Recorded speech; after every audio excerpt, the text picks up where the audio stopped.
भगवान शंकर का संवाद कर रहे। 4 निशानी मेरे भगवान शंकर ने तुमको दे दी प्राप्त करने की। 4 शंकर भगवान से मिलने की 4 निशानियां सामने आती हैं।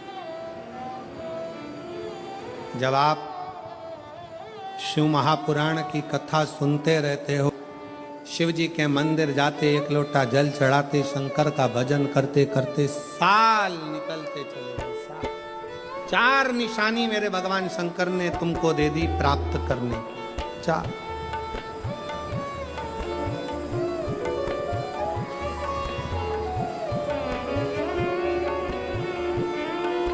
4 संकेत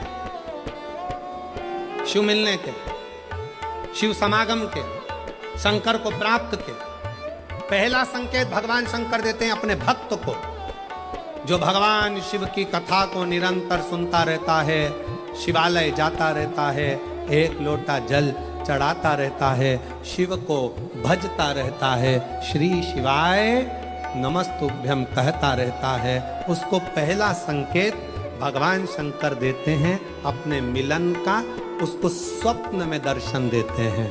जब भगवान शंकर का दर्शन बार बार स्वप्न में होने लगे, समझ लेना कि तुमने पहली परीक्षा पास कर ली, तुम दूसरी क्लास में पहुंचो। दूसरी क्लास। शिव जी से मिलने के 4 संकेत मेरे भगवान शंकर दे देते। पहला संकेत कौन सा है? जम के उत्तर दो। शंकर भगवान जम के बोलो। काय में आने लगे? सपने।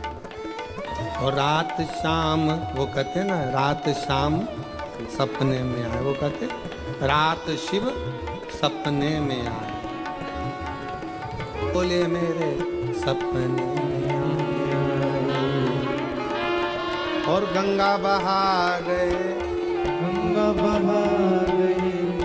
भगवान शिव जब स्वप्न में दिखने लगे, स्वप्न में आने लगे, स्वप्न में दिखने लगे, समझ लेना तुम्हारी पहली परीक्षा पास हो गई और तुम आगे बढ़ गए। आगे अब शिव तुम्हारे करीब में आ रहे हैं। दूसरा संकेत भगवान शंकर देते हैं शिव महापुराण की कथा सुनने वालों को।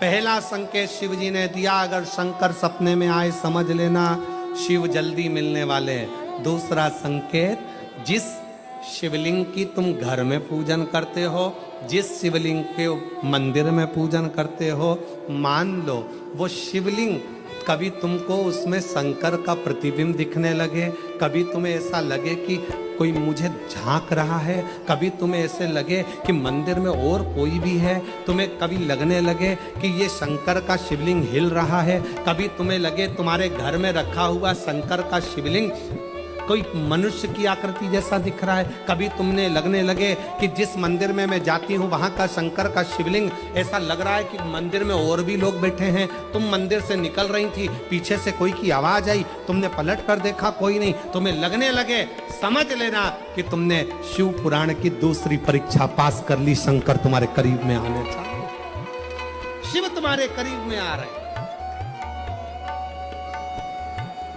करीब। और शिव महापुराण की तीसरी परीक्षा, शंकर संकेत देते हैं मिलन का संकेत। पहला संकेत स्वप्न, दूसरा संकेत अपने इष्ट मूर्ति का हलचल, और तीसरा संकेत जब आप कुछ सोचो और वैसा की वैसा ही तुम्हारे साथ 2 दिन या 5 दिन में हो जाए, समझ लेना कि तीसरा संकेत दे दिया, मतलब शंकर तुरंत मिलने। तुमने सोचा, अपने बेटे से कहा, देख बेटा मत कर ऐसा, ऐसा करेगा तो उसके साथ ऐसा हो जाएगा। बेटी मुझे लग रहा है कि ये काम गलत है, बेटा तू ऐसा कर ले, ऐसा हो जाएगा। संकेत तुम्हें मिलने लगे और तुम्हारी विवेक, तुम्हारा एंटीना, तुम्हारी बुद्धि, तुम्हारा चित्त प्रबल हो जाए, समझ लेना कि शिव मिलने वाला। संकेत शिव। तीसरे नंबर का संकेत भगवान शंकर देते हैं, जब आप शंकर के मंदिर में जाकर बैठो या अपने पूजन के स्थल पर जाकर बैठो और शंकर जी से आप बात कर रहे हो और उसका जवाब शिव देना प्रारंभ कर दें, संकेत में देना चालू कर दे, समझ लो शिव मिलने वाला। चौथा संकेत, अब चतुर्थ नंबर का संकेत, और ये संकेत नहीं, ये शिव का मिलना है। जब ये 3 परीक्षा पास हो जाती है तो चौथे नंबर की परीक्षा पास करने की जरूरत नहीं पड़ती है। दुनिया के लोग कहते हैं कि भगवान आते हैं 2-4 घंटे रुकते हैं, सब झूठ है। भगवान एक क्षण के लिए आता है और तुम्हारे सामने आकर तुम्हारे सामने से निकल कर चले जाता है और तुम्हें महसूस करा देता है कि मैं तेरे सामने आया था और निकल कर चले गया, तो मुझे पहचान नहीं पाया। आता है आए।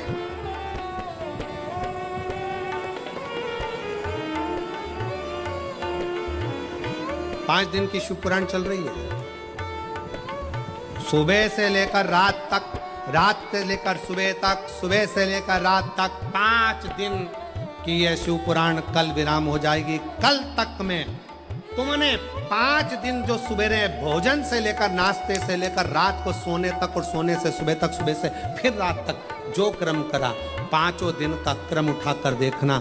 अगर तुमने दिल से पंडाल में शिव महापुराण की कथा सुनी है तो श्रवण करने वाले को एक क्षण के लिए शंकर का दर्शन होता जरूर है, भले वो किसी अंश रूप में प्राप्त हो। क्यों? ब्रह्मा ब्रह्मलोक में है, भगवान विष्णु बैकुंठ लोक में है, भगवान शंकर मृत्यु लोक में। ये मृत्यु लोक मेरे देवाधिदेव महादेव का है, शिव का, ये शंकर का। जब ये शिव का लोक है, शंकर का लोक है, तो जब हम हृदय से भगवान शिव को पुकारते हैं तो एक क्षण के लिए शिव आता है। श्री शिवाय नमः। चित्तवृत्ति में वही समाहित, वही। कोई पुण्य का भागी नहीं है, सबके सिर पर पाप की गठरिया। पार्वती अमरनाथ की गुफा में भगवान शंकर कहते हैं, संसार सागर में कलयुग में आपका जन्म हुआ है तो मस्तक पर पाप की गठरिया भरी पड़ी है। कोई तुमसे कहे कि हमारा श्राप लग जाएगा, बद्दुआ लग जाएगी, ये लग जाएगा, वो लग जाएगा, दुनिया के लोग तुम्हें डराएंगे, धमकाएंगे। डरने की जरूरत नहीं है। संसार सागर में कोई दूध का धुला हुआ नहीं है। शिव पार्वती से कहते हैं, संसार में वही श्रेष्ठ है जो शिव की आराधना में डूबा है और शंकर के मंत्र का स्मरण करता है। पाप सबके माथे पर है। 4 स्थान पर हर व्यक्ति से पाप होता है। पहला, झाड़ू लगाते समय छोटे जीव मर जाते हैं, पाप माथे चढ़ जाता है। दूसरा, वस्त्र धोते समय, नहाते समय छोटे छोटे जीव मर जाते हैं, उसका पाप माथे चढ़ जाता है। तीसरा, अग्नि जलाते समय, भोजन बनाते समय, लाइट जलाते समय छोटे छोटे पतंगे मर जाते हैं, उसका पाप माथे चढ़ जाता है। चौथा, अपने घर से चलकर जब हम कहीं जाते हैं, अपने पांव के नीचे छोटे छोटे जीव मर जाते हैं, उसका पाप माथे चढ़ जाता है। 4 स्थान पर हर व्यक्ति से पाप होता है। प्रत्येक व्यक्ति के मस्तक पर पाप बंधा रहता है। पर सुन पार्वती, जो प्रतिदिन शिवालय में जाकर 1 लोटा जल शंकर को समर्पित करता है, वो धीरे धीरे पाप से मुक्त होकर मेरा अपना होते चले जाता है और वो संसार सागर से मुक्त हो जाता है। बहुत डराया गया संसार में, लोगों ने खूब डराया आप लोगों को, ऐसा मत करना पाप लग जाएगा, ऐसा मत करना पाप लग जाएगा, ये मत करना पाप लग जाएगा, भगवान को ऐसे भोग लगा दिया पाप लग जाएगा, भगवान को ऐसे जल चढ़ा दिया पाप लग जाएगा, भगवान को ऐसा कर दिया पाप लग जाएगा, भगवान को ऐसे प्रणाम कर लिया पाप लग जाएगा। शिव महापुराण ने सब कुछ समाप्त कर दिया। शिव महापुराण ने तो एक ही बात कही कि बच्चा गंदे नाली में गिर जाए, बच्चा गंदे पानी में गिर जाए, बच्चा गंदे कीचड़ में गिर जाए, उसको कोई नहीं उठाएगा, कोई गले से नहीं लगाएगा। बच्चा कीचड़ में गिरा हुआ, केवल एक माँ और एक बाप होते हैं जो कीचड़ में गिरे हुए बच्चे के कपड़े नहीं देखते, उसको गले से लगा लेते हैं। उसी तरह संसार में कितना भी पाप हो जाए, शंकर के मंदिर जाना मत छोड़ना, क्योंकि वो बाप ऐसा है कि तुम कितने भी पापी हो तो भी गले से लगाकर तुम्हें तार देगा, तो भी तार देगा। तुमसे कहे पाप लगेगा, पाप लगेगा। शिव जी की भक्ति में, भजन में, स्मरण में उल्टा जपो, सुल्टा जपो, कैसे जपो, दिन में जपो, रात में जपो, शुद्ध में जपो, अशुद्ध में जपो, जैसे हो वैसे जपो। शंकर का नाम जपने वाले पर भगवान कृपा करता है। जो दिल से श्री शिवाय नमस्तुभ्यम बोलता है वो शंकर की औलाद, शिव का पुत्र कहलाता है। श्री शिवाय नमस्तुभ्यम बोलने वाले पर शंकर कितनी भी समाधि में लगे हो, श्री शिवाय नमस्तुभ्यम बोलने वाले को शिव नेत्र खोल कर दर्शन देते हैं।